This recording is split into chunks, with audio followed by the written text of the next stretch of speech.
So to kick this off, this is a family. The father and mother are in the middle, and they're very interested in passing their farm on to the next generation that are flanking them. And they really came and they've asked everyone, what can I do to make sure that I preserve the resource here and that we pass this farm on in better shape?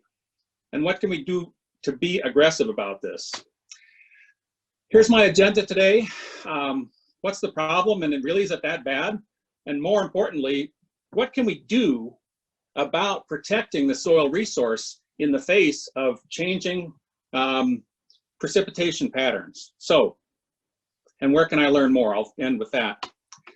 I was thinking about this. University of Minnesota had some great pioneers. I remember Bill Larson talking about, we've got to change the way we treat our soil in Minnesota. And then Giles Randall in the late 90s and early 2000s was publishing stuff out of that Waseca station saying, hey, wake up everybody. The current practices of corn and soybean rotation in Minnesota are not sustainable. We've got to do something. And the bottom here is that farmers don't know what they're losing in general. They don't know that they're losing both soil and nutrients. And those two things are leaving their farm. And again, more recently, John Duran in Nebraska and USDA ARS, and recently retired Jerry Hatfield at Iowa State and USDA ARS have also been trying to raise the specter of this.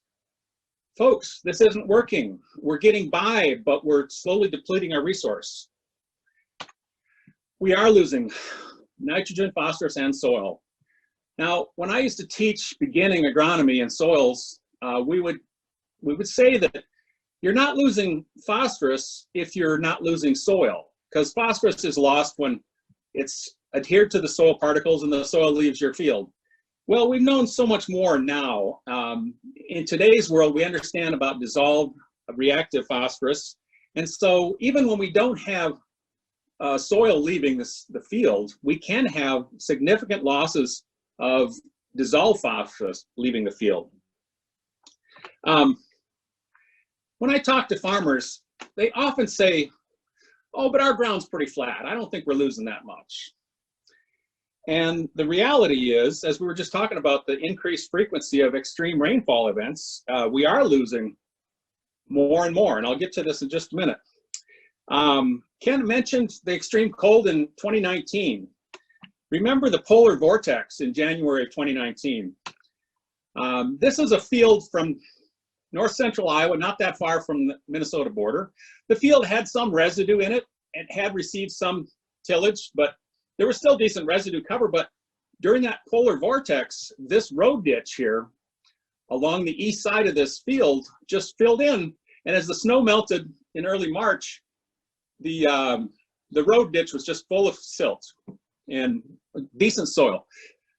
A few weeks ago, I wanted to go back to the same field to see if they cleared out the road ditches or what had been done on this field. And actually, I found that nothing had happened.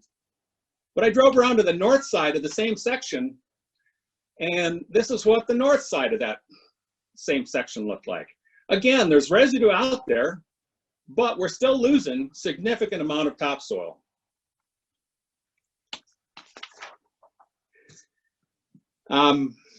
We're losing our best asset.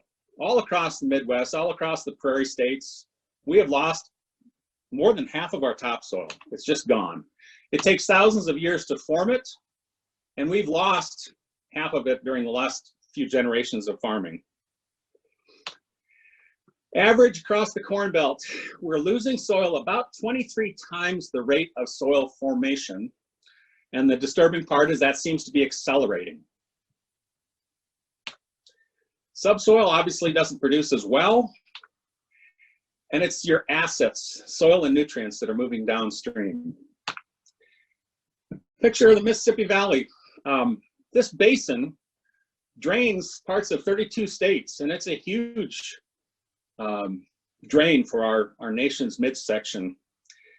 I'm just going to say someday there will be an election, and someday some consumers are not going to be satisfied with the current state of affairs in terms of nutrient and sediment concentration in the Mississippi Basin.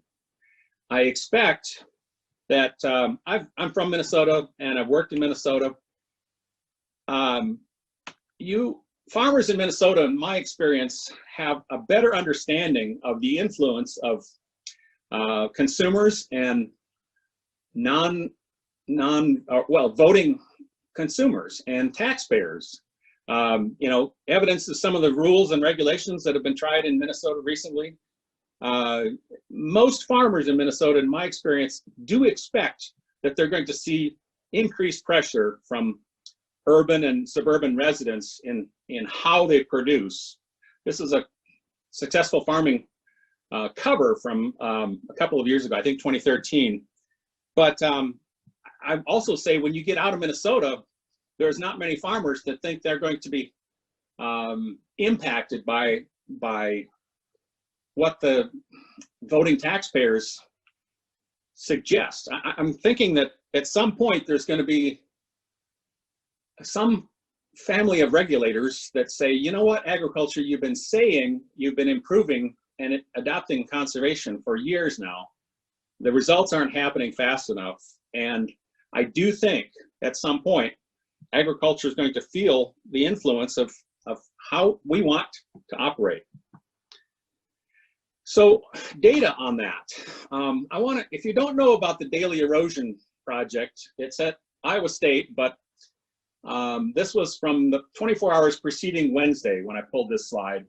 It basically, you can look at what precipitation has happened in the last 24 hours, what predicted runoff happened in the last 24 hours, and was there significant erosion?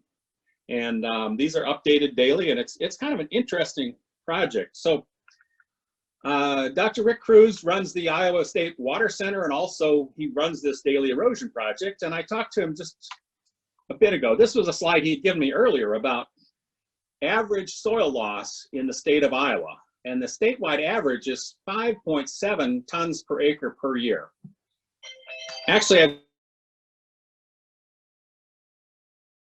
the current, if he did this now, he would do this, would estimate it to be 5.8 tons per acre per year. And the increase is largely just due to the increased extreme rainfall events that we're seeing in the state. Now, I've been driving around the Midwest for the last couple of years, and unfortunately, these scenes are becoming more and more consistent, and we're seeing them more often. We're seeing major rainfall events creating major erosion events. I just want to emphasize that we cannot build healthy soil if the soil is moving. Secondly, we cannot have good nutrient use efficiency if the soil is moving. If the soil is moving, we've got to stop that before we work on some of the other challenges to production. So the elephant in the room, Ken mentioned, is that the climate seems to be changing, and in ag, we don't necessarily need to decide whether man caused it or not, but almost everybody's head will nod when you say, have you noticed changing precipitation patterns? It's not a very good measurement, but these 1 in 500-year storm events reported in Iowa and Minnesota in 4 out of 5 years from 2013 to 2018. Again, echoing what some of the things we just saw from Ken, the number of 4-inch plus rainfall events in a 24-hour period in Iowa averaged 4 per year from 1950 to 1985, but averaged 11 per year from 2013 to last year. And then a personal one, I still manage our family farm in central Nebraska. Last July 8th, farmers went to bed on a Sunday night and looked at the weather forecast, and it said a 20% chance of showers overnight. They woke up to 9 inches of rain in just 6 hours, creating massive flooding, damage, infrastructure. Some of the roads are still not even repaired. So if the rainfall events are becoming more extreme, we're getting more extreme events, and we're also getting extreme times of the year. We had big rains in the fall and in the winter. And as we just learned, it's happening in Minnesota as well. A little more perspective here. So 5 tons of soil loss per acre per year is about the thickness of 1 dime. Really not very much, and farmers may not recognize that they're losing soil. Over 40 years of farming, that's 2 inches of topsoil, 2+ inches of topsoil. Again, if we were able to do this in person, I would hold up my stack of 40 dimes here and demonstrate just how much soil can be lost in a career of farming. So 5 tons per acre, 5 tons is about what an F450 with a 10-foot dump box will haul. So if you look at the picture down in the lower left, that's about 5 tons of topsoil if you ordered it for your lawn or whatever. Again, do a little math. If you farm 2,000 acres and lost 5 tons per acre per year, that's 10,000 tons from your farm gone every year. If you farm for 40 years, that's 400,000 tons of topsoil. You're going to need a bigger truck. Again, some of this goes better in person, but so we need to change what we're doing and how we're farming to protect the soil and build healthy soil and reduce the loss of nutrients and soil. What can we do about it? Somehow in recent times, we've forgotten this very crucial principle. We need to protect the soil from raindrop impact. Now, a raindrop terminal velocity is somewhere between 20 and 30 miles per hour. But when it hits the topsoil, and if it contacts soil directly, it disrupts the soil structure and causes splash loss and detachment. So one of the very crucial things we need to do in farming is to make sure it's never black. Secondly, going along with making sure it's never black was we need to do less tillage. No-till or strip-till if you need to inject fertilizers. These systems are working, and it's fundamental that we do disturb the soil less so that our fungi especially can build up and become more active in the soil. Use cover crops where you can. Now, I get it all the time that, well, we're too far north. We can't use cover crops. Yet, some of your neighbors are doing so. And they might need to make modifications, but cover crops are amazing. And the benefit of having a living root in that soil year round that feeds the microbes and continues to accelerate the growth of soil activity and biological activity is it's really amazing when you start to use cover crops that have, again, a living root existing in that soil year round. Follow the 4R nutrient stewardship principles. You know them: the right source, the right rate, the right time, and the right place. When we follow these, one of the things that we're seeing, and other researchers are starting to notice, that we've had a lot of livestock expansion in the Corn Belt, in Minnesota and in Iowa. People are noticing that even though we have dramatically different numbers in terms of livestock in almost all categories, the fertilizer sales is not decreasing in many of our watersheds. And if you do the math on those watersheds that are experiencing a lot of livestock, we're not adjusting, apparently not adjusting for manure. Now, that's hard for me to understand, but that's the math. So again, 4R nutrient stewardship principles, including adjusting for any manure applications. This one gets to be more difficult. Increasing crop rotation diversity. It's nice if we could do something besides corn and soybeans. It doesn't matter whether it's a forage crop or close-seeded small grain. Anytime we introduce more diversity into the rotation, we tend to have a more beneficial effect on soil biological activity. So, for those that work with an agronomist, many of these folks have access to tools where you can map profitability in your farm. And most farmers are surprised that 5 to 10% of their fields typically are not profitable. Well, maybe these are often marginal areas. They might be eroded hillsides. They might be lower areas that occasionally flood. But if you know there's an area of your field that is consistently not profitable, well, let's look at what options can we do. If you're in the Land O'Lakes, Winfield United, the R7 tool has this in it. Ag Solver is another one that many of the commercial agronomists have access to. But map your profitability of your fields and see if there's some areas maybe you want to take out of production, or at least not continue to put inputs on.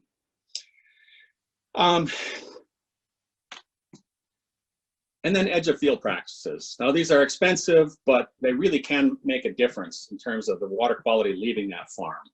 Prairie strips project, grass waterways, bioreactors, etc. Now, most farmers think that they're actually doing pretty well. So this gets a little sensitive, but I'm using good practices. You know, I'm doing what I can, right? I think J. Arbuckle at Iowa State surveyed what we call non-operating landowners, landowners that rent their property to a farmer. And I think the number was 92% of all landowners think that their farmer is above average in conservation practices. Kind of like when you're asked to identify, are you a good driver? Most people think, oh, sure I am, of course. So it can be sensitive, and I'll put in a plug here. I do teach a 4-hour workshop to ag retail agronomists on how to talk to farmers more effectively about conservation and how to bring this topic up in a way that can be beneficial, not finger pointing. So shameless plug there. If you want more information, get in touch with me later. But the thing about almost every farmer, and this is some research that the Nature Conservancy did, almost every farmer is concerned about this leaving a legacy. Now, Farm Journal and Nature Conservancy and American Farmland Trust, and I think there were some others, got involved in some of this research that led to the Trust in Food Project. But it's true that almost every farmer, unassisted, would say that their interest is to leave their farm in better shape. And since everybody, it's a universal message, we can use it. I want to talk a little bit now about the benefits of healthy soils. And before I start to list them, I want you to look carefully at this picture. A farmer who didn't know what I did, I met him about 2 years ago, and he identified himself as a worm farmer that occasionally harvests some grain and forage to sell off his place. But what he told me was, when the worms are happy, I'm happy. The other thing is, look at the structure of this soil. Another farmer in Illinois said to me, I want my soil to look like a cottage cheese when I dig up a shovelful. And this is healthy soil with a lot of life in it, full of roots, full of activity, and it's full of water-stable aggregates. So, what are the benefits of building soil health? Rob Myers at Missouri has published last summer kind of a breakdown of survey work for farmers that use cover crops and other soil health practices. And what he says is that the improved crop yields may not happen the first year, it may not even happen the second year. By the third and fourth and fifth year, farmers who adopt some of these practices begin to see the benefits, and they accelerate over time. More resilient production. Now, I mentioned that on the title slide, but resiliency is an interesting topic to try to measure. Now, we're beginning to accumulate more and more data from some of these farmers that do use soil health practices, and it does appear over time that those farms are seeing less insurance claims and more consistent production in good years and in bad. One other farmer, well, actually several farmers, just 2 weeks ago at the last public meeting we were probably all allowed to be at, a couple farmers talked to me about when they used good soil health practices, their fields actually allowed them to get into their fields faster because of the good infiltration. So improved infiltration and storage of precip is something that, again, it may not occur in the first several years of these practices adopted, but over time, one of the farmers told me with a smile that when there's a good rain, the co-op calls him and asks him if he needs anything sprayed, because those operators now understand that his fields will be some of the first that they can get back on and spray in their trade areas, simply because he has better infiltration and soil that tolerates getting back in the field sooner than their neighbors. Other advantages and benefits: higher soil carbon, soil organic matter. Who knows if farmers are going to get paid for putting carbon back into their soil? It might happen. Increased biological activity, simply more activity. I mentioned worms already, but the more activity we have going on with the microbes in the soil, the faster the nutrient cycles move. And so we actually have faster cycling of especially nitrogen and phosphorus, and healthy soils can show better response. The crops need less fertilizer applied over time if there's an active nitrogen and phosphorus cycle moving. Less compaction. If the water that it falls runs in rather than crusts, we want to keep the rain where it falls. We talked a little bit more about the increasing rainfall. You know, eventually, I do believe farmers are going to get paid for keeping the water where it falls, rather than trying to figure out how to get it off their field and out of their tile as fast as possible. Mentioned soil aggregate stability. It's the real key. And then over time, farmers who use cover crops and practice for managing for better soil health are reporting better yield, weed control. I learned a new term 2 years ago, and that was window framing, where farmers that use cover crops only really used to use herbicide on the surrounding, the perimeter of their field, because they were getting such good cover crop activity and reduction. They can often reduce one herbicide application.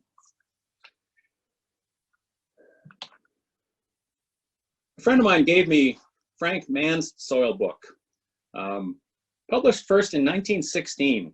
This was an Illinois farmer that basically laid out the principles of what I just went over: how to achieve healthy soil, and the benefit of more diverse rotations, the benefit of managing nutrients. My point is, we know about this. Why did we forget about it? And why haven't we been using soil health practices? I have one other book. I mentioned John Duran. John Duran and Alice Jones published methods for assessing soil quality in '96. Again, we called it soil quality in the 90s. Now we call it soil health or regenerative ag, but these are principles that we've known and understood for a long time. We just haven't seen the urgency of doing something about it. So it comes down to working with producers. Why would a producer want to change? Well, somebody needs to raise the level of urgency around soil loss. We're losing soil, we're losing nutrients, and most farms in our two states, in Iowa and Minnesota, probably have a sell-by date on them. I don't know if that's provocative enough to cause changes, but we know that these techniques work. We know that the science is sound. By doing some of those practices, as we mentioned earlier, we can maximize productivity, profitability, leading to more resilient production in good years and in bad, and a more sustainable production system. And lastly, I'll mention it again, every farmer wants to leave a legacy and improve their farm for future generations. If I could get all of you to do one thing, it would be to spend a little time that we're in quarantine. Watch Jerry Hatfield's lecture from the fall of 2018 at the Drake Soil meeting. You can search on YouTube, Jerry Hatfield's Soil Health Vision. Jerry does a much better job of laying it out. It's about an hour long, but he does a great job of laying out what needs to happen and what do we need to do to get people to start adopting these practices. And it's really worth a visit. And the last thing I'll leave you with is other resources. You know, we have agencies. In Minnesota, you certainly have lots of I used to call it the land of 10,000 agencies, but there's lots of folks out there to provide outreach and extension, assistance, technical assistance. I mentioned the Daily Erosion Project. That's pretty interesting when we have some of those torrential rainfall events that occur in the Midwest, and Minnesota is on the list. So the American Society of Agronomy, the CCA online classroom, nutrientstewardship.com, the Spark classes, and just form a network. There are people out there that are using these practices and seeing benefits, and they're out there. Oops. So, and lastly, if you have some time, watch Jerry Hatfield's lecture on soil health vision.